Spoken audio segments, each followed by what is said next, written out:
Hello students, एक बार फिर से आपका यूट्यूब चैनल और इसी क्लास में स्वागत है। मैं ब्रजेश जादौन। आज के हमारा टॉपिक है इलेक्ट्रोस्कोप, विद्युतदर्शी, कूलाम्स लॉ, कूलाम नियम। तो सबसे पहले अपन पढ़ते हैं इलेक्ट्रोस्कोप के बारे में, विद्युतदर्शी के बारे में। पहले तो इसके बारे में ये देख लेते हैं ये काम में कहाँ ली जाती है। Device which is use to detect या आइडेंटिफाई नेचर ऑफ चार्ज। किसी भी चार्ज का नेचर जो फाइंड करना है, किसी भी चार्ज का अपन नेचर फाइंड करने के लिए किसको काम में लेते हैं? बताओ, इलेक्ट्रोस्कोप को। बताओ भाई, इलेक्ट्रोस्कोप को काम में लेते हैं। इस प्रकार की युक्ति का प्रयोग आवेश की प्रकृति के संसूचन पता लगाने में, आवेश का नेचर कैसा है, अट्रैक्शन का है, रिपल्सन का है, प्रतिकर्षण का है, आकर्षण का है, प्लस चार्ज आएगा, माइनस चार्ज आएगा, तो उसका अध्ययन करने के लिए किया जाता है। तो सीधी सी बात है, किसी भी चार्ज का नेचर आइडेंटिफाई करने के लिए, आवेश की प्रकृति का संसूचन करने के लिए अपन किसको काम में लेते हैं? विद्युतदर्शी को। अब आपके सामने मैंने बहुत सारे डायग्राम बनाए हुए हैं, लेकिन आपको बुक में या नोटबुक में आपको ये वाला डायग्राम ही मिलेगा, बुक में ये वाला डायग्राम ही मिलेगा जो फर्स्ट ऑफ डायग्राम है आपका। इसके बारे में एक बार थोड़ा डिटेल में बता देता हूँ।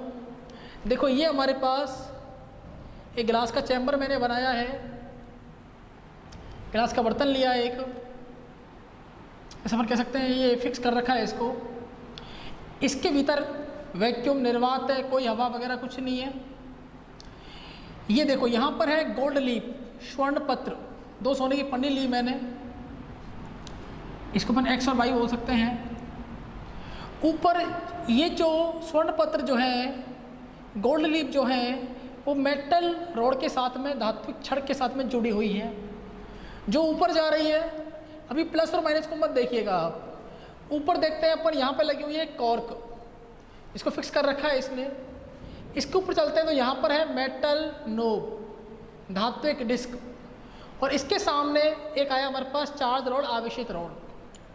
अच्छा, थोड़ी सी बात आपको पता है, एक हम बात करते हैं कांच की और एक बात करते हैं पर रेशम के कपड़े की। वापस मैं बात करता हूँ रेशम के कपड़े,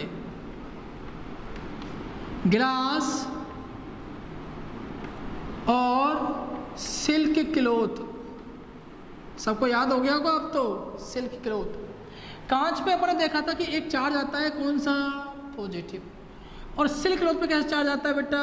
माइनस। तो अब इसके ऊपर वर्किंग समझते हैं कैसे काम करता है। ये पहला वाला डायग्राम है और ये सेकंड वाला डायग्राम, 2 डायग्राम हमारे पास में है। इनको भी अपन एक बार छोड़ देते हैं और अपन आते हैं डायरेक्ट 3rd नंबर डायग्राम पे। इसमें क्या हो रहा है देखो आप,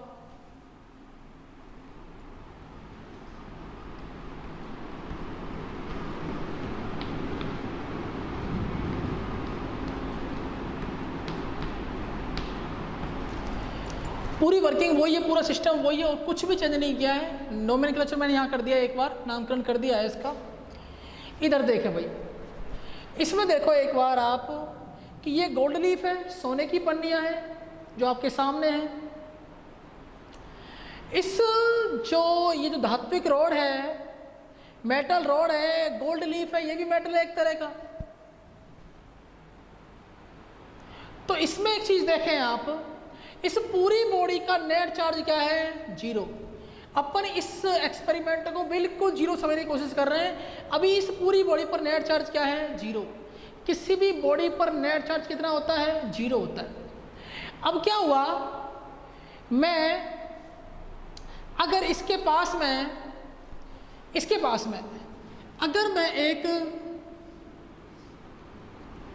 गिलास की रॉड लेकर आता हूं, क्या लेकर आता हूं मैं? एक बार गिलास की रॉड। मान लो ये गिलास की रॉड है कोई, इसको मैंने बहुत देर तक रब किया रेशम के कपड़े के साथ में, सिल्क क्लॉथ के साथ में, गिलास रॉड। जब मैं इसको इसके पास में लेकर आता हूं,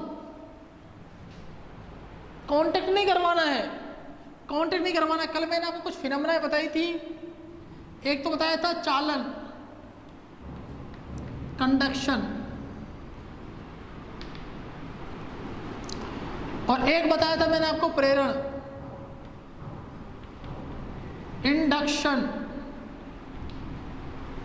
तो इंडक्शन में कांटेक्ट नहीं करवाना पड़ता और चाल में कांटेक्ट करवाना पड़ता है।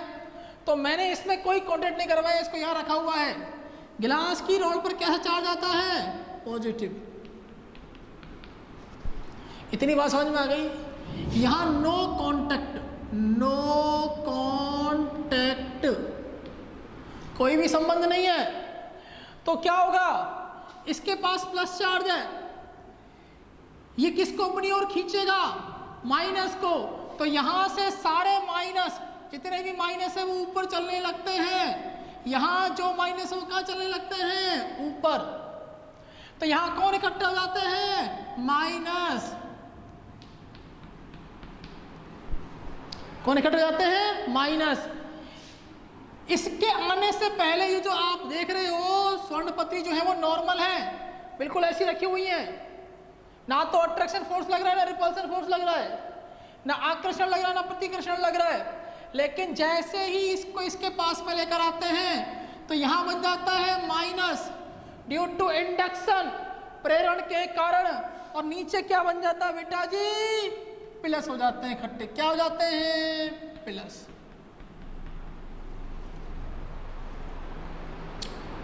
जैसे यहां देखो एक बार पास में और लेकर आया मैं, तो इतनी बात समझ में आ गई आपको। अभी कांटेक्ट नहीं करवाया है मैंने, यहां माइनस बन जाते हैं और नीचे बन जाते हैं प्लस। तो जैसे प्लस बनते हैं थोड़ी सी फैलना शुरू हो जाती है, स्प्रेड होना शुरू हो जाती है। क्यों? आप सोच रहे होंगे क्योंकि इस पर कौन सा चार्ज है? प्लस। इस पर कौन सा है? प्लस। प्लस और प्लस में क्या होता है आपको पता है? या प्लस और प्लस में क्या होता है? रिपल्सन होता है, दुश्मनी होती है। माइनस माइनस में भी क्या होता है? दुश्मनी होती है। प्लस माइनस में क्या होता है? प्यार होता है, मोहब्बत होती है इनके बीच में। कौन सा फोर्स लगता है? अट्रैक्शन। और जहाँ अट्रैक्शन होता है वहीं तो प्यार होता है कि नहीं होता? बताओ आपको ज़्यादा पता होगा। माता पिता आपसे कितना प्यार करते हैं? करते हैं ना। अच्छा, दूसरी बात देखो, ये थोड़ा सा स्प्रेड हुआ, थोड़ी सी फैली। नेक्स्ट वाले केस में मैंने इसको कांटेक्ट में लेकर आया। कांटेक्ट मतलब स्पर्श करवाया। क्या करवाया? सब बोलो, स्पर्श। ये किसकी रॉड है? कांच की रॉड है। इस पर कौन सा चार्ज आया? प्लस। अब जैसे ही टच करवाते हैं तो प्लस माइनस को मिलकर क्या कर देता है? ये उदासीन कर देता है। और जो इस कांच की रॉड पर जो प्लस होते हैं वो धीरे धीरे इस पर उतरने लग जाते हैं। धीरे धीरे प्लस इस पर उतरने लग जाते हैं और माइनस को कर देते हैं खत्म। अब जब माइनस खत्म हो गया, प्लस थोड़े से बचे, प्लस कहाँ जाते हैं? यहाँ जाते हैं। और ये वापस एक बार पहले से थोड़ी सी ज़्यादा फैल जाती है। और बाद में ये पूरी पर जब ये माइनस खत्म हो जाते हैं तो पूरी पर प्लस फैल जाते हैं, स्प्रेड हो जाते हैं, यूजुअली पॉजिटिव चार्ज। तो वापस थोड़ी सी ऐसा हो जाती है। ओके, अब आपको क्या पता लगा? आपको एक बात पता लगी कि जब इसके पास पॉजिटिव और नेगेटिव चार्ज दोनों थे और जब मैं गिलास की रॉड के इसके पास लेकर आता हूं, नो कांटेक्ट, संपर्क नहीं है, संपर्क नहीं है, तो क्या देखते हैं? सारे नेगेटिव ऊपर चलने लगते हैं। क्यों? क्योंकि इसको दिखता है प्लस हमें हमारी तरफ अट्रैक्शन कर रहा है, फोर्स दिखता नहीं है। ग्रेविटेशन फोर्स होता है ना, दिखता है कि आपको? नहीं दिखता। कूलम्ब फोर्स में नहीं दिखेगा आपको। यहाँ पॉजिटिव और नेगेटिव के बीच में जो अट्रैक्शन फोर्स है वो दिखने वाला नहीं है, महसूस करेंगे अपन। तो यहाँ माइनस आ गया, नीचे आया प्लस। अब क्या हुआ? ये थोड़ा सा फैले, स्प्रेड हुए, फैले। उसी टाइम मैंने कहा अब इनको कांटेक्ट करवा देते हैं। जैसे कांटेक्ट करवाएंगे प्लस माइनस के पास आएगा, उसको न्यूट्रल कर देगा। न्यूट्रल कर देगा। क्या कर देगा? सब बोलो एक बार बेटा। उदासीन कर देगा। और जैसे ही उसको उदासीन करता है तो प्लस माइनस खत्म हो जाते हैं। अगर कुछ प्लस बचे हुए होते हैं वो कहाँ जाते हैं? नीचे आ जाते हैं। और नहीं बचे हुए तो कोई दिक्कत वाली बात नहीं है। हमारा तो प्लस यहाँ पर इकट्ठे हो रखे हैं ना बहुत ज़्यादा। अब जब इस रोड पर प्लस मैंने माइनस को खत्म कर दिया, तब यहाँ पर जो प्लस थे बहुत सारे जो इकट्ठे हो रखे थे वो इस पूरी पर फैल जाते हैं। और कहाँ तक चले जाते हैं? ऊपर तक चले जाते हैं। दिख रहा है आपको? ये देखो, अब यहां इसके पास में कोई चार्ज नहीं है, इसके पास में कोई चार्ज नहीं है। अब हमको पता लग गया कि यहां जो फोर्स लगा है वो किसका लगा है, रिपल्सन का, प्रतिकर्षण का।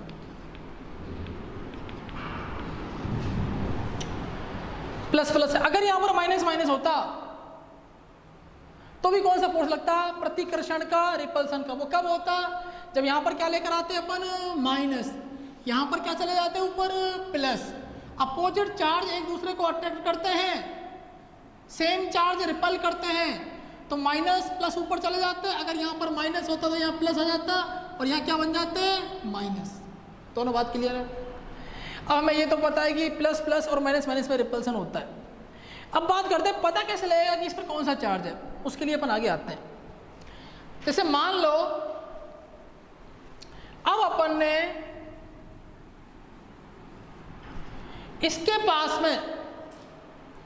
इसके पास एक अपन रॉड लेकर आए, एवोनाइट लाए। क्या लेकर आए, एवोनाइट।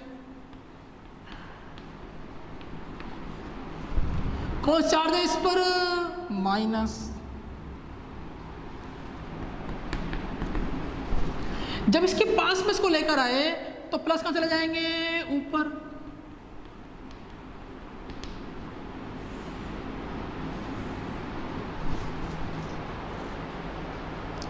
तो जैसे ही प्लस ऊपर जाएंगे तो यहां जो पहले रिपल्सन फोर्स लग रहा था, यहां पर जो प्लस था, यहां पर जो माइनस था, वो धीरे धीरे कम होने लगे, ऊपर आने लगे। तो कैसे हो जाएगी, ये पास आने लग जाएगी। जब पास आते हैं तब पास आने पर, नजदीक आने पर कौन सा फोर्स लगता है बेटा, अट्रैक्शन का, आकर्षण का।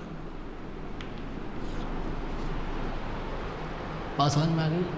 वापस जब सारे माइनस प्लस को मिलकर न्यूट्रल कर देते हैं, क्या कर देते हैं, न्यूट्रल, तो यहां पर एक आध अगर माइनस आ जाता है तो माइनस इसको क्या कर देता है, वापस से इस पर कर देता है, फैला देता है। बस पता लग गया अपन, ये पता लगा कि गिलास, ये हमको ध्यान रखना है, गिलास के रोड पे कौन सा होता है, पॉजिटिव। यहाँ पर क्या आ जाता है, पॉजिटिव, ये फैल जाते हैं। तो हमें यहाँ पर पता लगा जब ये वापस में एक दूसरे से श्रिंक हुए, वापस एक दूसरे से वापस में नैरो आए, पास में आए, तो पता लगा यहाँ पर कौन सा फोर्स लग रहा है, अट्रैक्शन का। मतलब कुछ नेगेटिव चार्ज यहाँ पर वापस मिलने लगा है, और वापस क्या हो जाता है, थोड़ा चार्ज मिलकर वापस ये फैल जाता है। अब क्या करेंगे, वापस अपन या मान लो क्या होता है, वापस अपन नेगेटिव चार्ज लेकर आए और टच करवा दिया इससे, तो नेगेटिव नेगेटिव क्या करता है, रिपेल करता है। तो वापस कुछ नेगेटिव चार्ज इसके पास में अगर पहुंचते हैं तो वापस और स्प्रेड हो जाती है। और अगर मान लो पॉजिटिव लेकर आ गए तो बस क्या हो जाती है, ये श्रिंक हो जाती है। ये पूरा आपका मेथड है इलेक्ट्रोस्कोप का। इसके पास प्लस चार्ज है, इसके पास माइनस चार्ज है। हमें डायग्राम में ये वाला डायग्राम बनाना है। वापस एक बार डेफिनेशन देख लो, समझ में आ गया होगा आपको। सबसे पहले प्लस चार्ज यहाँ पर है, यहाँ पर पूरे पे माइनस चार्ज है। माइनस माइनस होता है, प्लस प्लस होता है, प्रतिकर्षण होता है। इसके पास दोनों आवेश थे। इसका क्यू नेट, क्यू जो था वो कितना था, 0 था। पॉजिटिव कांच की रॉड को लेकर आते हैं, बिना किसी कॉन्टैक्ट के यहाँ पर माइनस पहुँच जाते हैं या प्लस पहुँच जाते हैं, फैल जाती है। अगले केस में क्या करता हूँ, मैं इसको टच करवाता हूँ, कॉन्टैक्ट में लेकर आता हूँ, स्पर्श करवाता हूँ, तो इस पर क्या जाता है, पूरे पर प्लस, वापस फैल जाती है। अब नेक्स्ट वाले केस में क्या होता है, यहाँ देखो, अगर इस पर क्या लेकर आ जाते हैं यहाँ पर, माइनस रॉड, तो माइनस पर क्या होता है, माइनस प्लस से रिलेशन बनाएगा, उसको न्यूट्रल करेगा, वापस ये कैसी हो जाएगी, पहली जैसी हो जाएगी। कैसी हो जाएगी, पहली जैसी हो जाएगी। फिर अगली बार फिर वापस हम प्रयोग कर सकते हैं, एक्सपेरिमेंट कर सकते हैं। मेरे हिसाब से आई होप आपको क्लियर हुआ होगा। ठीक है, अपन नेक्स्ट टॉपिक शुरू करते हैं, अपन कूलम्ब्स लॉ। तो देखें, अपन पढ़ते हैं next topic Coulomb's law, coulomb नियम। देखो, जो लॉ होते हैं वो पहली बात तो पूरी तरह से प्रूफ होते हैं। लॉ बनते कैसे हैं, कोई भी साइंटिस्ट पूरी थ्योरी को लेकर, मैथमेटिकल कैलकुलेशन को लेकर, स्टैंडर्ड प्रैक्टिकल को लेकर लॉ बनाते हैं। और ये लॉ तो बिल्कुल प्रूफ है, गलत भी नहीं हो सकता, क्योंकि बहुत पुराने लॉ हैं, इनके ऊपर पूरा चल रहा है। एक आपने देखा gravitation force, F proportional to G(m1 m2 upon r²। किसी बॉडी को छोड़ते हैं, अर्थ अपनी तरफ खींचती है, उसको खींचती है, अट्रैक्ट करती है, अट्रैक्शन का फोर्स लगाती है। क्या अपन को दिखता है? क्या नहीं दिखता, अदृश्य फोर्स है, इनविजिबल है। ऐसा तो नहीं है अर्थ नीचे से हाथ लेकर आते चलो भाई चलो नीचे आ जाओ। तो इसी तरह का ये वाला फोर्स है। इसमें क्या क्या होता है उसके बारे में बात करते हैं। तो देखो पहले इसका मैंने एक फॉर्मूला लिखा हुआ है, इस फॉर्मूले को अपन पढ़ेंगे। तो इसको अपन पहले पढ़ते हैं कि लॉ नियम क्या है। काफ़ी बार पूछता है कूलाम का नियम क्या होता है। तो देखो दो आवेशों के मध्य, दो आवेश, एक Q1 और एक Q2, दोनों एक दूसरे से स्मॉल r डिस्टेंस पर है, दूरी पर है। इसका मास भी मैंने m कहा, इसका मास भी m, क्योंकि चार्ज है तो उसके पास मास होगा, सिंपल सी बात है भाई। तो मैं कह रहा हूँ इन दोनों के बीच में कुछ फोर्स लग रहा है।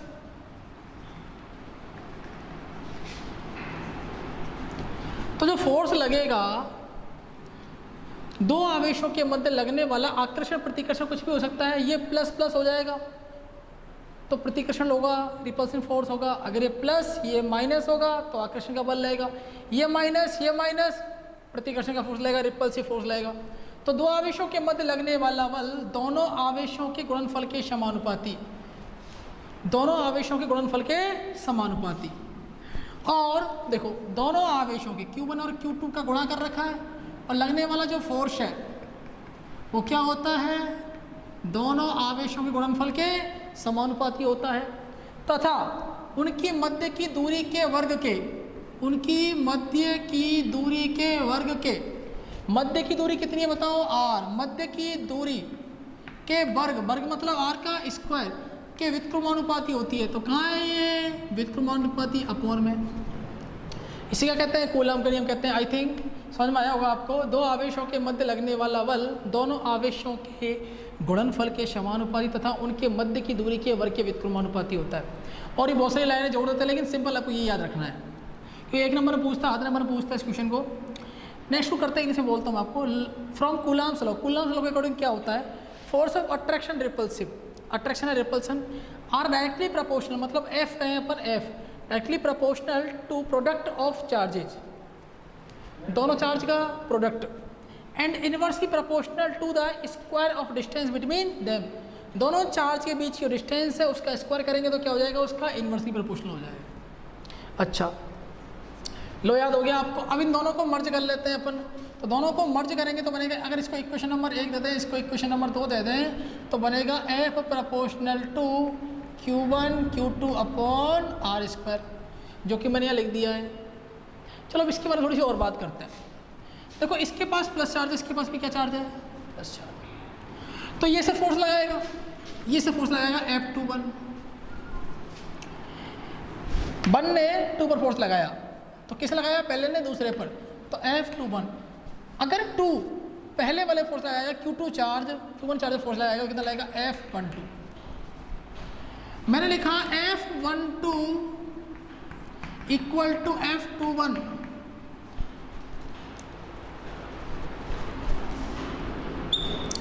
कहीं से पहले भी देखा है क्या आपने? हाँ देखा होगा, गुरुत्वाकर्षण में देखा होगा। जब दो अलग अलग बॉडी, दो अलग अलग मास की बॉडी, दो मास के अलग, सेम है इसका, अलग अलग भी ले सकते हैं अपन, दो डिफरेंट बॉडी एक दूसरे के ऊपर अपोजिट फोर्स लगा रही है।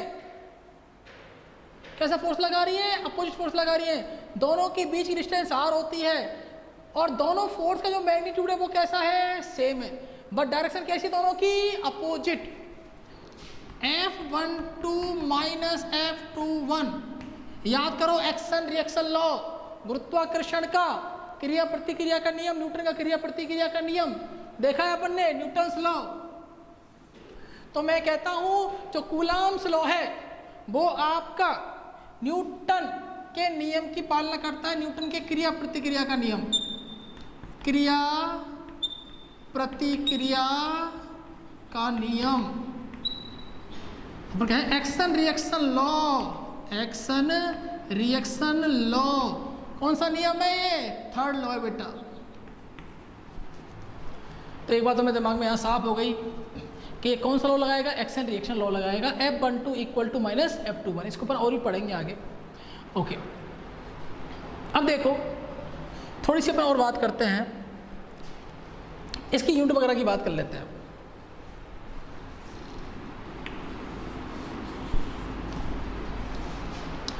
फॉर्मूला बना है हमारे पास F प्रोपोर्शनल टू Q1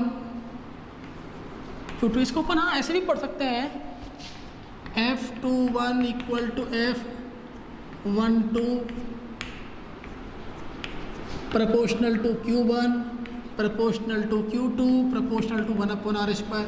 और ये पूरा किसके इक्वल हो जाएगा, F के इक्वल। तो फॉर्मूला वही वाला बन गया, F proportional to Q1 F proportional to Q2 F proportional 1/r²। ये बन जाएगा वापस F12 F21 equal to F proportional to Q1 Q2/r²। तो दोनों बातें आपको याद रखनी है। अच्छा, अब एक बार वापस आते हैं F proportional to Q1 Q2/r² पर। इसको देखो यहाँ लगा हुआ है समानुपाती का साइन। समानुपाती को हटाएंगे, प्रपोर्शनल लगा हुआ है, प्रपोर्शनल को हटाएंगे तो क्या होगा, कांस्टेंट आएगा। तो मैंने लिखा F इक्वल टू, यहाँ जो K आएगा वो स्मॉल आएगा। K कैसा आएगा, स्मॉल, Q1 Q2/r²। कोई दिक्कत नहीं। अब यहाँ देखते हैं K क्या है। K यहाँ पर है समानुपाती नियतांक, समानुपाती नियतांक, प्रोपोर्शनल कांस्टेंट। और अपन ने लॉ कौन सा काम में लिया है, अपन ने लॉ काम में लिया है कूलाम्स लॉ, इसलिए इसको बोल देंगे कूलाम्स कांस्टेंट। क्या बोलेंगे, कूलाम नियतांक। बोलना पड़ेगा, समझ में आ रहा है नहीं आ रहा है, कूलाम नियतांक, कूलाम कांस्टेंट। चलो भाई, इतनी बात समझ में आ गई। लो आप समझ लो आराम से, क्या लो लगा है, दो चार्ज हैं, दोनों बीच डिस्टेंस r है। देखो इसके पास Q2 चार्ज है, इसके पास Q1 चार्ज है। अगर मान लो मैं इसको पकड़ रखा हूँ, इसको छोड़ देता हूँ, कहाँ चला जाएगा, इधर चला जाएगा, तो F21 फोर्स लगेगा। फिर इसको पकड़ रखा है, इसे ये इसे फोर्स लगा रहा है, इसको अगर पकड़ रखता हूँ तो रुकेगा रहेगा ये। अगर इसको छोड़ दिया तो कहाँ चला जाएगा, इधर चला जाएगा। ठीक है, फॉर्मूला आप याद रखना, F equal to K Q1 Q2/r²। बात करते हैं हमारे K की आगे बात करते हैं अपन। अभी हमने कूलाम नियम के बारे में पढ़ा है, अब बात करते हैं हमारे कूलाम नियतांक। जो अपने पास K था, इसके बारे में अपन बात करते हैं। तो देखो इस लॉ के अकॉर्डिंग देखो, F equal to F proportional to Q1 Q2/r², F equal to K Q1 Q2/r²। तो यहाँ से अपन K लिखते हैं, तो K इक्वल टू कितना हो जाएगा, इसका मल्टीप्लाई हो जाएगा, ये हो जाएगा F(r²)/Q1 Q2। ये अब देखो थोड़ा सा अपन बात करते हैं कूलाम कांस्टेंट K के बारे में बात करते हैं, कहानी क्या क्या है। देखो सबसे पहले अपन बात करते हैं, इसमें दो केस पढ़ते हैं अपन। केस नंबर पहला है कि जब दो आवेशों के मध्य कोई भी माध्यम नहीं हो, जब दो आवेशों के मध्य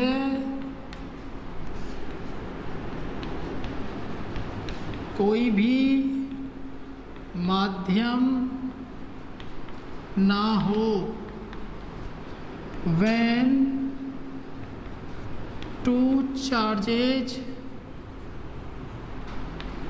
are situated, मतलब रखते हैं situated, when two charges are situated in a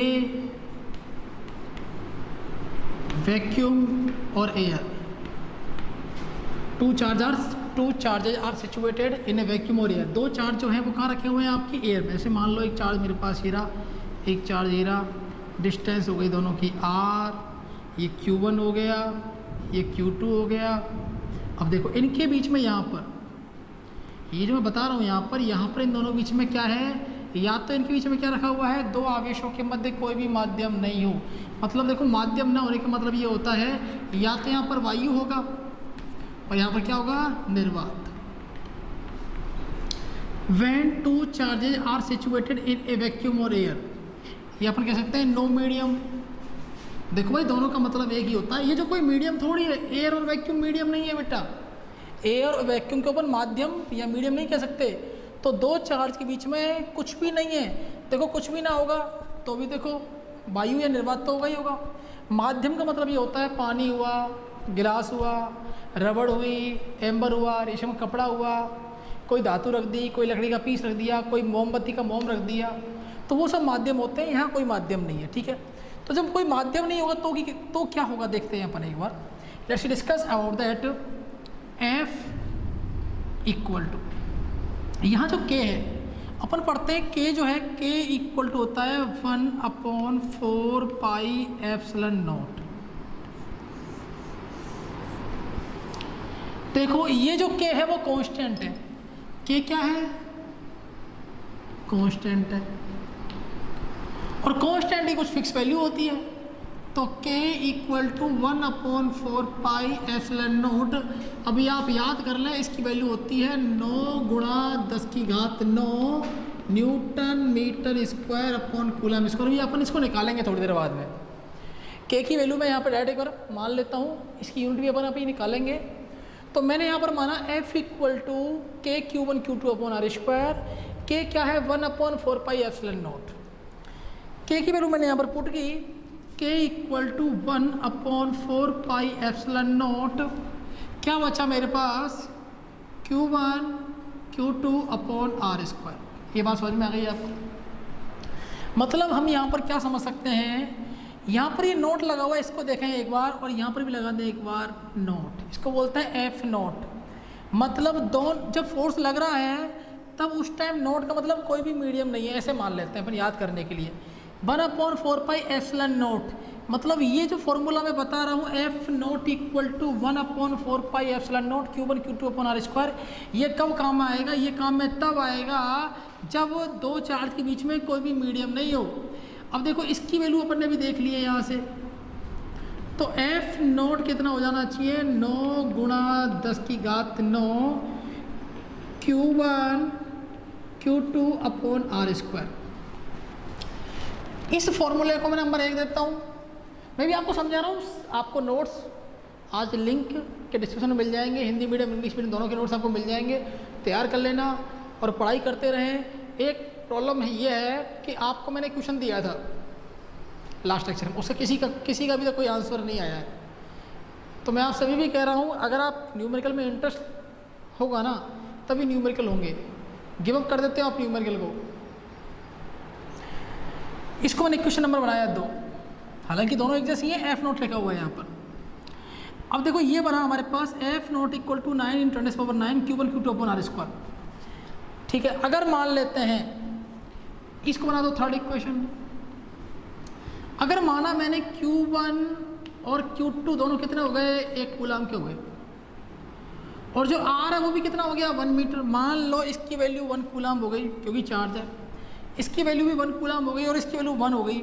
तो क्या हो जाएगा बताओ आपके हिसाब से आंसर? F नोट हो जाएगा 9 × 10⁹, और फोर्स तो क्या आ जाएगा? न्यूटन।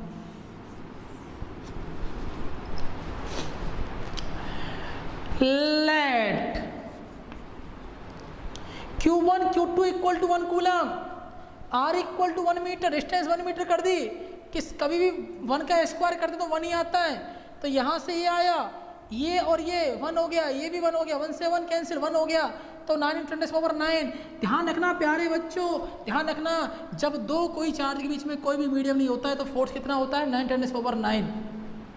और जब दोनों चार्ज की वैल्यू कितनी हो? 1, डिस्टेंस कितनी हो? R। तो सबसे बड़ी बात तो आप ये याद रखें कि जब दो चार्ज के बीच में कोई मीडियम नहीं होगा ना तो फोर्स सबसे ज़्यादा फोर्स होगा, मैक्सिमम फोर्स। मैक्सिमम फोर्स, अधिकतम बल, अधिकतम बल। फॉर्मूला ये भी बहुत इंपॉर्टेंट है हमारे लिए।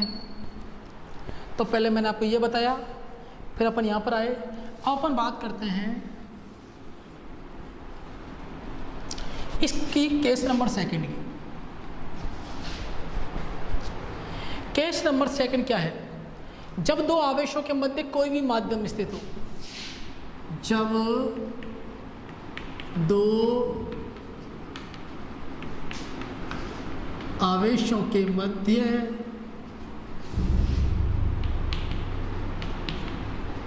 कोई भी माध्यम स्थित हो। ठीक है भाई, when two charges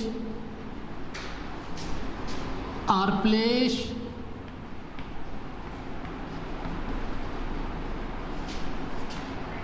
in presence of medium,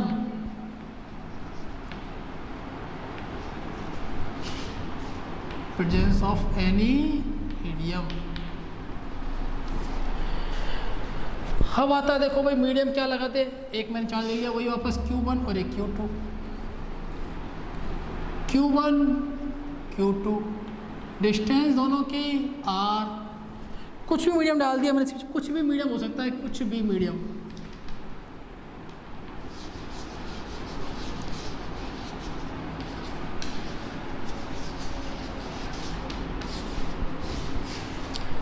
Q1 Q2 R distance पर है। तो बात करते हैं मीडियम की। मीडियम में फोर्स बढ़ता है, घटता है, इंक्रीज और डिक्रीज। तो सबसे पहले बात करते हैं, पर यहाँ पर आते हैं एक बार। मैंने यहाँ पर लिखा F equal to K Q1 Q2 upon R square. यहाँ पर ये नोट था, अब मैं लगा दिया मीडियम, तो एफ एम जो हो जाएगा वो हो जाएगा 1/4 पाई एप्सिलॉन एम। इसको बोलते हैं एप्सिलॉन नॉट।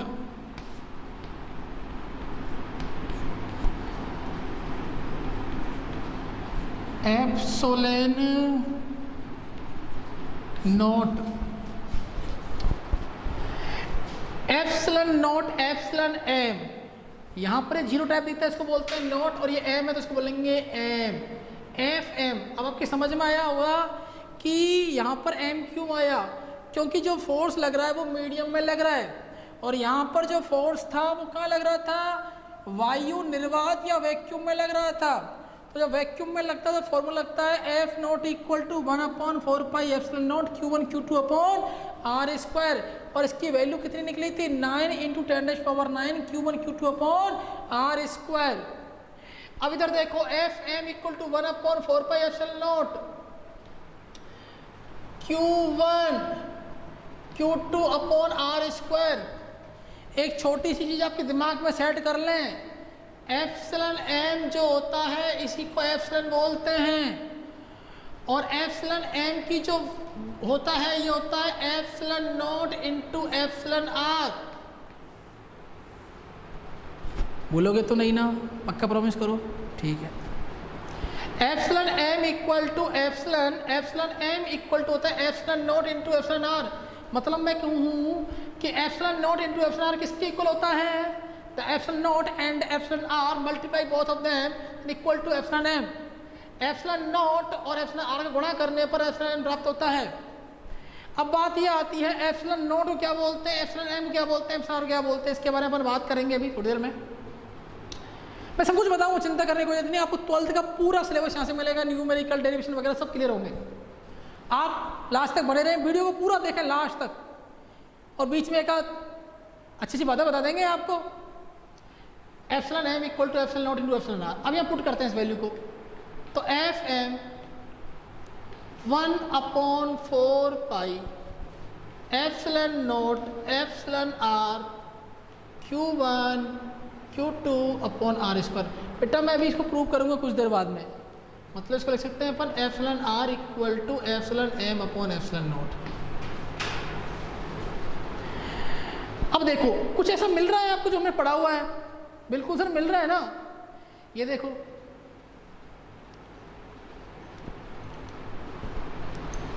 ये तो मैंने पढ़ लिया, इसको मैंने सॉल्व किया। ये जो है ये किसके बराबर है बताओ मुझे, simple 1/4 pi epsilon not. 1/4 pi epsilon not की वैल्यू कितनी निकाली थी अपन ने, 9 × 10⁹ तो मैंने यहां पर लिखा 9 × 10⁹। क्या रहेगा नीचे, epsilon R Q1 Q2 upon R square equal to F M. अब यहाँ से आपको बहुत ही मज़ेदार बात समझ में आएगी बेटा। F naught equal to 9 into 10⁻⁹ newton आया। कब आया, जब दो चार्ज के बीच में वैक्यूम था, माध्यम नहीं था, निर्वात था, और दोनों के बीच डिस्टेंस r जो थी वो 1 थी। Q1 Q2 की वैल्यू कितनी थी, 1 थी, 1 कूलम। यहाँ बात करता हूँ Q1 लेट माना Q1 equal to Q2 equal to 1 coulomb, R equal to 1 metre, तो क्या होगा सोचो, Q1 Q2 1 1 हो गए, ये 1 का स्क्वायर 1 कितना आया, 9 इंटू 10⁻⁹ कितना बचा, एप्सिलॉन आर एफ एम। आप कर देता हूँ इसको मैं। अब बात ये आती है एप्सिलॉन आर कैसे रे, क्या परेशानी है। एप्सिलॉन आर उस मीडियम की परमिटिविटी होती है जिस मीडियम को दोनों चार्ज के बीच में डाला जाता है। अब मैंने मान लिया इन दोनों चार्ज के बीच में अंबर डाल दिया, एमोनाइट बात कर लेते हैं, एमोनाइट डाल दिया, और एमोनाइट में एप्सिलॉन आर की वैल्यू कितनी होती है, 1। सब बोलो, एमोनाइट में एप्सिलॉन आर की वैल्यू कितनी होती है प्यारे बच्चों, 1 होती है, सॉरी 3 होती है, कितनी होती है, 3। तो एप्सिलॉन आर इक्वल टू कितना हो जाएगा यहाँ पर, 3।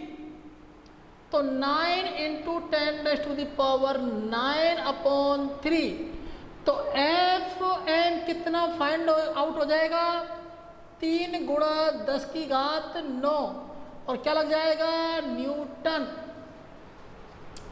अब मुझे बताओ एफ एम और एफ नॉट में क्या रिलेशन है, कौन बड़ा है बताओ मुझे, एफ एम या एफ नॉट। एफ नॉट बड़ा है एफ एम से, तो याद रखें वैक्यूम में लगने वाला जो फोर्स होता है वो ऑलवेज ग्रेटर देन होता है फोर्स ऑफ मीडियम से, चाहे वो मीडियम कुछ भी रख दें अपन। अगर मान लो यहाँ पर एप्सिलॉन आर की वैल्यू 2 होती तो ये 4.5 होता, अगर मान लो 4 होती तो उसमें से डिवाइड हो जाता, ये 5 होती तो भी डिवाइड हो जाता। ओके, एक बार इसका स्क्रीनशॉट ले लें और समझ लें एक बार इसको। दोनों केस वापस बता देता हूँ मैं आपको।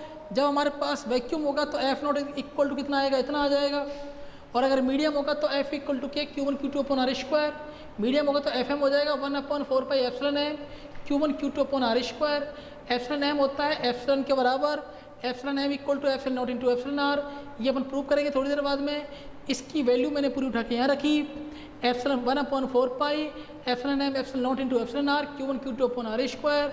एफ एम इक्वल टू इस पूरी वैल्यू होती है इतनी upon epsilon R Q1 Q2 upon R square. F M equal to 9 into 10⁻9 epsilon R. इस पूरे की वैल्यू मेरे पास पूरे कितनी हो गई, 1 हो गई। तो एप्सिलॉन आर की वैल्यू कितनी है, मैंने 3 रखी, तो एफ एम इक्वल टू है 3 into 10⁻9।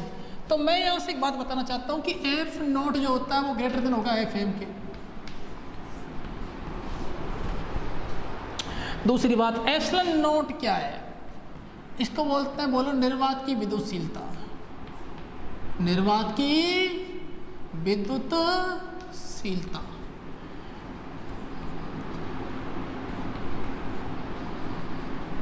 Permittivity of vacuum. Epsilon m इसको बोलते हैं एब्सोल्यूट परमिटिविटी ऑफ मीडियम।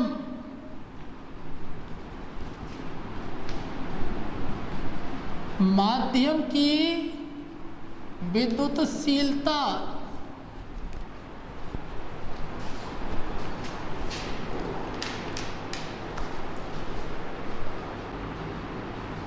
हाँ स्टूडेंट्स, अब अपन बात करते हैं इसकी यूनिट की, इकाई की, मात्रक की। K equal to F R square upon Q1 Q2। F force होता है, फोर्स यूनिट होती है न्यूटन, आर डिस्टेंस है, उसका स्क्वायर हो रहा है, डिस्टेंस की यूनिट होती है मीटर, और ये हो जाएगा metre square. Coulomb into coulomb, coulomb into coulomb, तो बन जाएगा newton metre square upon coulomb square. बात समझ में आ गई? ठीक है, अब अपन चलते हैं, अब यूनिट निकालते हैं इसकी। ये जो यूनिट जो अपने निकाली है वो निकाली है ऐसा यूनिट। अब बात करते हैं इसकी सीजीएस यूनिट की। देखो न्यूटन की जो सीजीएस में यूनिट होती है वो होती है डायन। हिंदी मीडियम वाले बच्चे भी लिख लें, आपको पता है डायन कैसे लिखते हैं। मीटर को लिख सकते हैं अपन सेंटीमीटर स्क्वायर, और कूलाम होता है स्टेट कूलाम।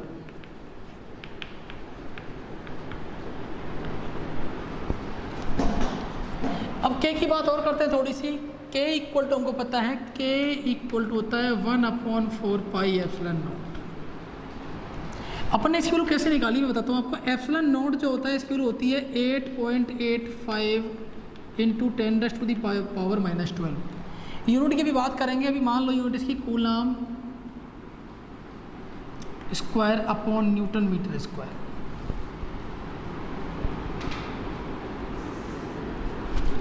8.85 10⁻12 स्क्वायर रखते हैं तो के इक्वल टू होता है 1/4 पाई 8.85 इंटू 10⁻12। ये ऊपर चली जाएगी पावर,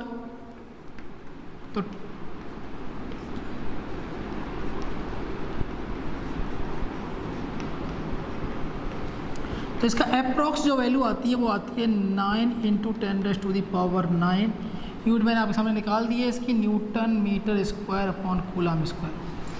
वापस देख लें इसका, के इक्वल टू होता है 1/4 pi epsilon naught. Epsilon naught equal to value ये कांस्टेंट है, फिक्स होती है। ये होता है 8.85 10⁻12 8.85 coulomb square upon newton metre square.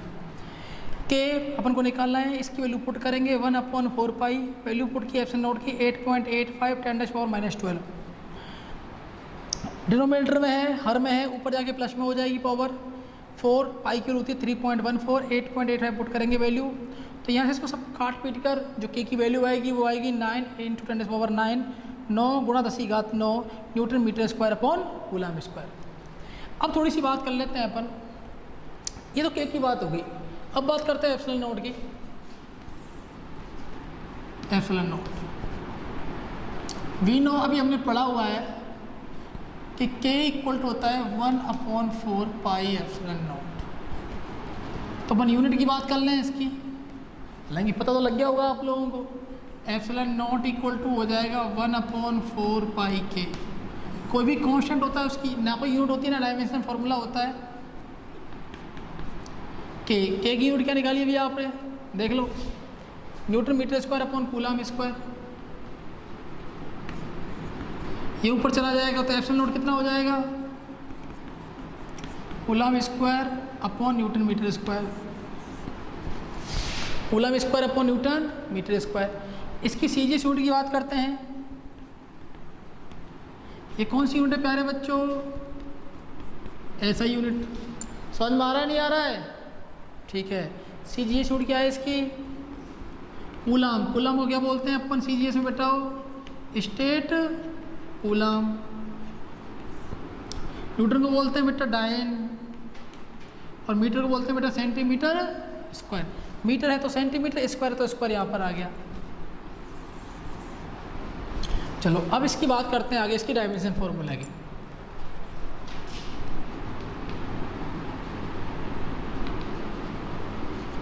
Dimensional formula, बीमीएस सूत्र। देखो डायमेंशनल फॉर्मूला आना बहुत जरूरी है, यूनिट आना बहुत जरूरी है, आपके सामने पता होना जरूरी है आपको क्या यूनिट होती है इसकी। तो पहले बात करते हैं अपन डायमेंशनल फॉर्मूला की। तो सबसे पहले फर्स्ट लेते हैं अपन के लिए, newton metre square upon coulomb square. Newton unit है ना, यूनिट से निकालते हैं फॉर्मूला। न्यूटन, न्यूटन मतलब किसकी यूनिट है, न्यूटन फोर्स की। फोर्स डायमेंशन फॉर्मूला कितना होता है, सीधी बात है, यहाँ से निकालो, क्या दिक्कत आ रही है। Force m1 L1 T-2, r distance है L2, Q1 Q2 charge, Q equal to क्या होता है आई टी, इसकी होती है अपने पढ़ा होगा, Q इक्वल टू होता है आई टी। इस 11 आई एम्पियर कितनी होती है इसकी, ए, टी की क्या होती है टी, तो ये हो जाएगी A1 T1। इसके ऊपर क्या लगा हुआ है, ए की कितनी हो जाएगी A1 T1, इसी कितनी हो जाएगी A1 T1। तो मैंने कितनी बार हो गया, 2 बार, तो मैंने स्क्वायर लगा दिया इसके ऊपर, 2 लगा दिया, तो K इक्वल टू बन जाएगा M1, 1 और 2 जो पावर जो मल्टीप्लाई में होती है वो ऐड हो जाती हैं, तो L1 + 2 कितना हो जाएगा 3, T - 2, ये हो जाएगा A2 T2। अब देखो यहाँ देखो, इसको ऊपर ले जाएंगे, ये प्लस का है, ऊपर किसका हो जाएगा माइनस का, ये प्लस का है, ऊपर किसका हो जाएगा माइनस का, तो इसको लिखते हैं M1 L3 T -2, ऊपर आगे किसका हो जाएगा माइनस का, तो माइनस माइनस कितना हो जाएगा, माइनस का 4 हो जाएगा, A - 2। ये किसी बात हो गई अपनी डायमेंशन फॉर्मूला हो गया किसका, K का। अब किसका निकाल सकते हैं अपन, एप्सिलॉन का भी निकाल सकते हैं, इसका उल्टा होता है, सीधी सी बात है यार, देख लो एप्सिलॉन की यूनिट उल्टी होती है, तो ये हो जाएगा, सीधा कर दो यहीं से M - 1 L - 3 T4 A2। मैं चाहूँ तो निकाल सकता हूँ, कोई दिक्कत नहीं है, मेरे लिए तो बहुत ईजी काम है यार। Epsilon equal to 1/4 pi K, epsilon 4 pi कुछ होगा नहीं, किसकी बात करेंगे अपन, K की कितनी होती है M1 L3 T - 4 A - 2, तो एप्सिलॉन कितना हो जाएगा, ऊपर ले जाएंगे तो M - 1 L - 3 T4 A2। मैंने तो ये बोली यार। तो यहाँ डायमेंशन फॉर्मूला और आपकी यूनिट क्लियर होगी। नेक्स्ट टॉपिक अपन शुरू करते हैं। हाँ बच्चों, प्यारे बच्चों, dielectric constant relative permittivity. Next topic है परावैद्युत नियतांक, आपेक्षिक विद्युतशीलता। ध्यान रखना किससे लिखा जाएगा, एप्सिलॉन R और K से। K परावैद्युत नियतांक होता है, आगे भी आएगा। आपेक्षिक विद्युतशीलता किससे लिखेंगे आप, एप्सिलॉन R से। एप्सिलॉन नोट पढ़ा आपने, एप्सिलॉन M पढ़ा आपने, अब नया एप्सिलॉन R। डेफिनेशन क्या होती है इसकी, ये फॉर्मूला आप देख रहे हो, एक फॉर्मूला बनाया है मैंने, एप्सिलॉन R = F0/Fm। इस फॉर्मूले से अपन इसकी डेफिनेशन बनाते हैं। F0 क्या है, आप बताओ मुझे। 2 चार्ज के बीच में जब मीडियम क्या होता है, वैक्यूम होता है, तब जो लगने वाला फोर्स होता है उसे क्या बोलते हैं, F0। और जब 2 चार्ज के बीच में कुछ मीडियम होता है, तब लगने वाला जो फोर्स होता है तो उसको बोलते हैं Fm। ठीक है, तो देखो पहले हिंदी में पढ़ लेते हैं।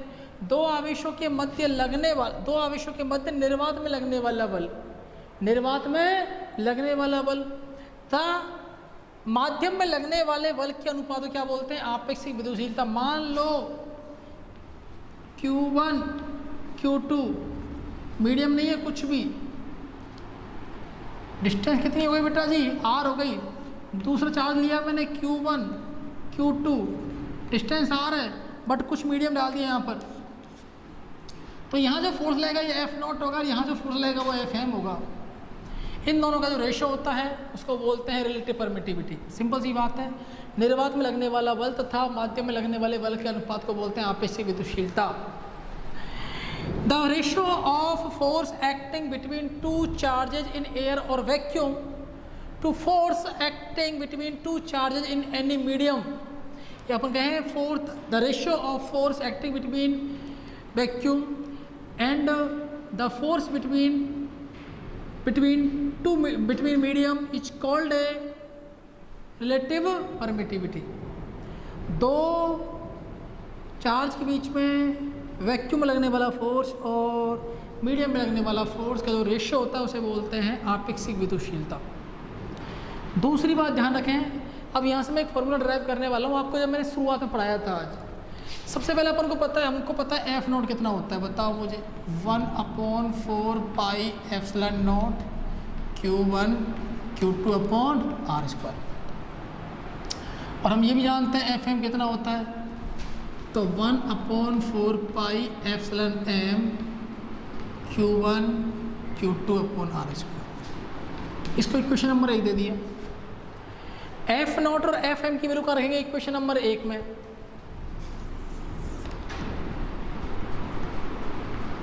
Putting the value in equation first, समीकरण 1 में मान रखने पर, समीकरण 1 में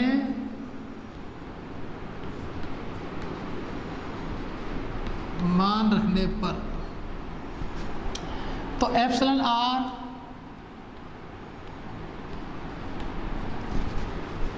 एफ नोट की वैल्यू रखो यहां पर,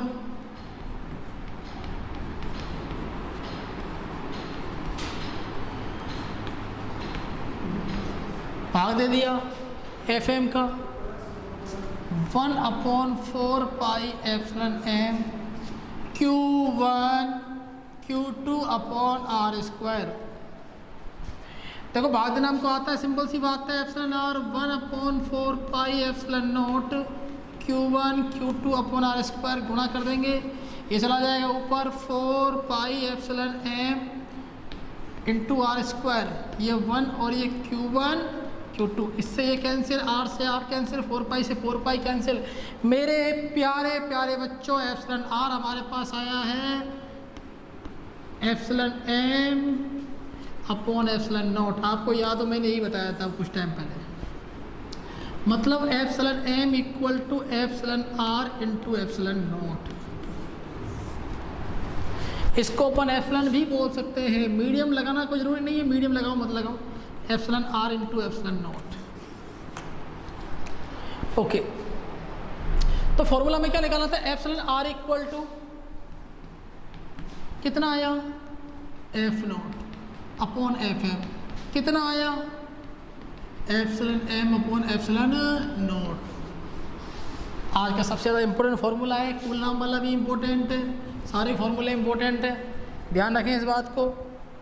epsilon R equal to F naught upon F M equal to epsilon M upon epsilon naught. ये फार्मूला हमारे पास आया है, इस पर अपन एक न्यूमेरिकल करते हैं अभी जस्ट, ठीक है, एक न्यूमेरिकल करते हैं अपन इसके ऊपर। मान लो हमारे पास 2 चार्ज है,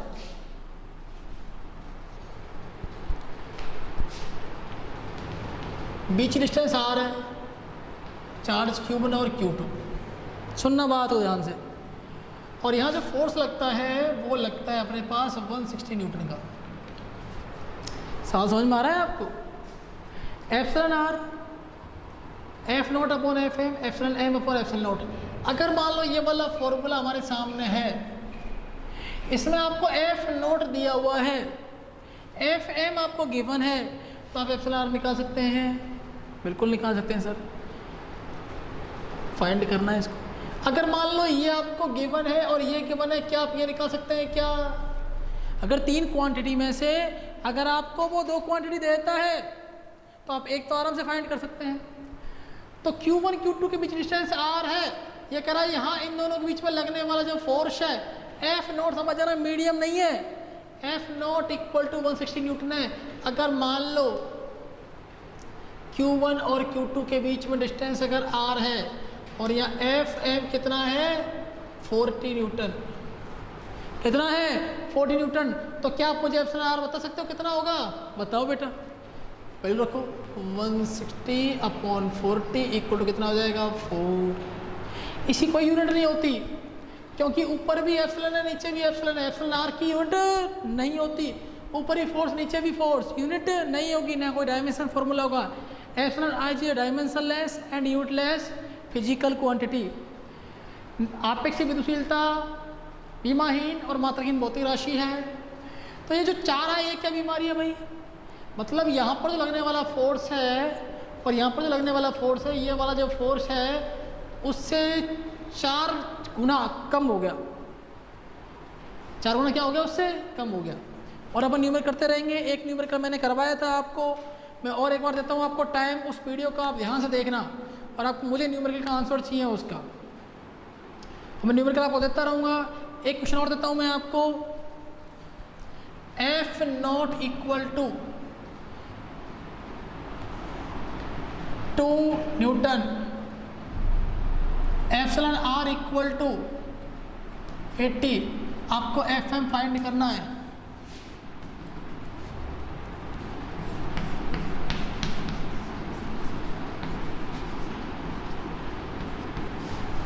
आज का ये होमवर्क है, होमवर्क है ये आज का, और पहला वाला भी न्यूमेरिकल करना है।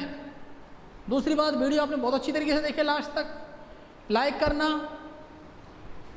सब्सक्राइब करना और बेल आइकन को जरूर दबाना ताकि आपको सबसे पहले हमारी वीडियो मिले। पढ़ाई करते रहें, न्यूमेरिकल ये वाला भी करना है आपको, पहले वाला भी करना है, दोनों का कमेंट बॉक्स में आंसर देना है। और वीडियो को लाइक करना नहीं भूलें, मैं पहले तो नहीं बोलता, बोल रहा हूँ, सब्सक्राइब जरूर करना है आपको, लाइक जरूर करना है। Okay bye.